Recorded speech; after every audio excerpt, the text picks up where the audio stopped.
Good evening, ladies and gentlemen. Welcome to Gashi's Command TV, the Tourism Black Africa. A number of events took place today. We saw Pauline Njoroge being aligned in court, but she was not charged with possession of hard drugs and narcotic. And Walisema is issues to do with cyberbullying, what. And she was actually released with a free board, and the case to be mentioned, I think, on Wednesday.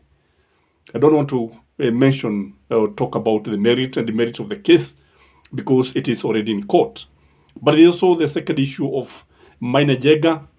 From nowhere, I don't know where they had hidden him, lakini tuliona akipelekwa kotini, the Makadara court, and the funny thing were the charges. Sijui jebe, miti ya jebe, sijui nini, rugu hapo ya Masai, machete, such. And I also don't want to comment much about the case in court because it is prejudice. The other thing that I want to talk about is Raila almost calling off Madamano on Wednesday. There's a dog that is barking because even the dogs are annoyed. Everybody's annoyed. Everybody's angry. Even the dogs and the birds everywhere.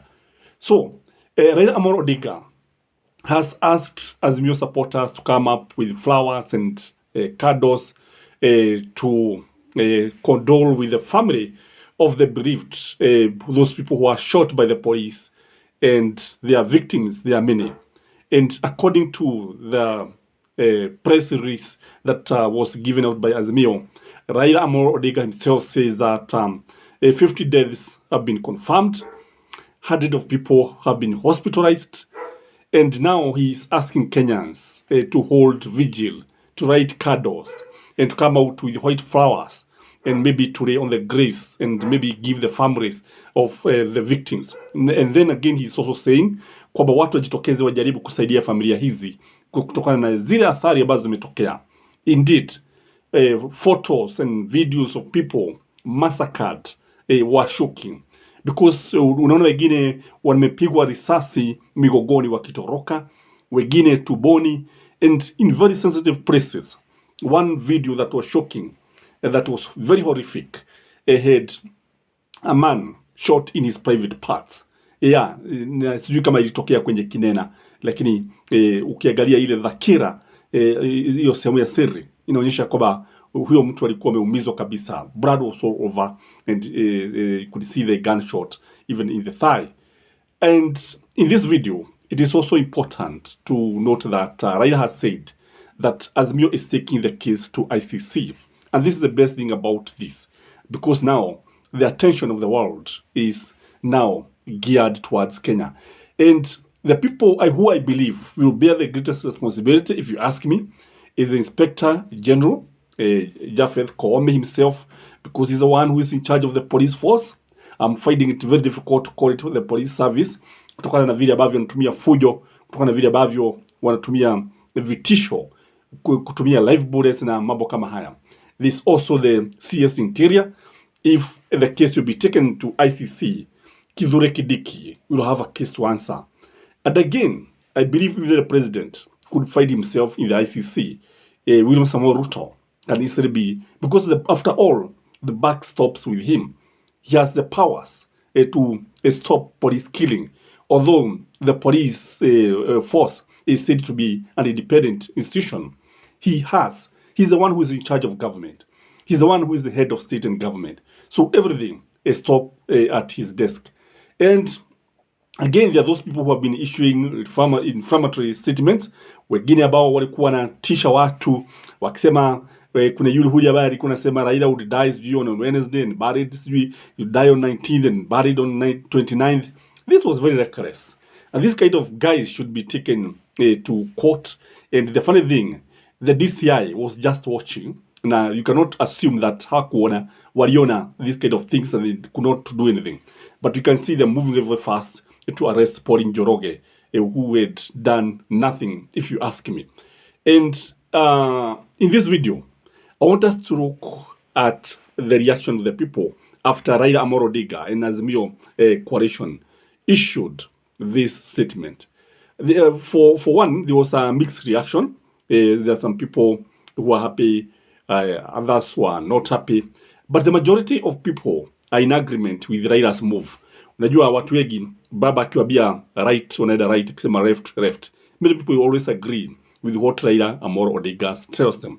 Akiwaambia waende maandamano watakubali. Like now, he has said that we shall hold vigil, light candles, have white flowers, and come out in large numbers, and maybe to support these families. And the majority of people agreed with Raila Amolo Odinga. But there's also a small number of people who are not in agreement with Raila Amolo Odinga. Kuna wengine ambao wanaona kwamba hakuchukua hatua ambayo inafaa. Azimio haikufanya vile ambavyo walikuwa wanatarajia, because some people would love kuona maandamano yakiendelea. I don't know what you think wherever you are. Maybe you can comment.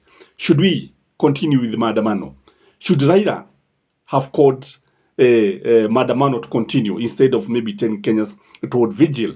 Maybe you can leave your comment in the comment section, and remember also to like this video. But these are my remarks about this move by Azimio. I think this secret talk going behind the scene. Kuna mazungumzo ambayo yanaendelea. I told you that Biden envoy was in Kenya, and Biden on envoy could be having a discussion with Raila Amolo Odinga and William Samoei Ruto. And maybe they agreed that kwanza mazungumze waone matokeo yatakuwa nini. But if they are not talking about the opening of servers, if they are not talking about the rolling of cost of living, if they are not talking about withdrawing of the finance bill, I don't see the need of talking, if you ask me. Azimio should have continued to push until the end. Kwa sababu hata Maumau walingangana mpaka dakika ya mwisho na uhuru ukapatikana. So if they are not talking about issues like IBC, the constitution of the IBC, where everybody is involved, rolling and maybe giving subsidies, school fees being lowered, I think there's no need of talking. But I strongly believe that there is some talk that is could be going down behind the scene, led by Washington. Again, I felt that Raila Amolo Odinga is coming to terms with the reality of Kenyans. Majority of Kenyans are very, very ungrateful. Raila Amolo Odinga has fought for this country. He struggled for this country. Indeed, among the secondary liberators of the Constitution, among the heroes, he stood tall. Anaonekana akiwa ndiye ambaye anaonekana, in fact, is first among equals. Again, when you look at Raila Amolo Odinga, akapigania katiba. Katiba yo sasa inatumiwa kutawala. Katiba ambayo haiheshimiwi. Wakenya wakati ambapo wanateseka ndio sasa ambapo wanaanza kumuita Raila Amolo Odinga.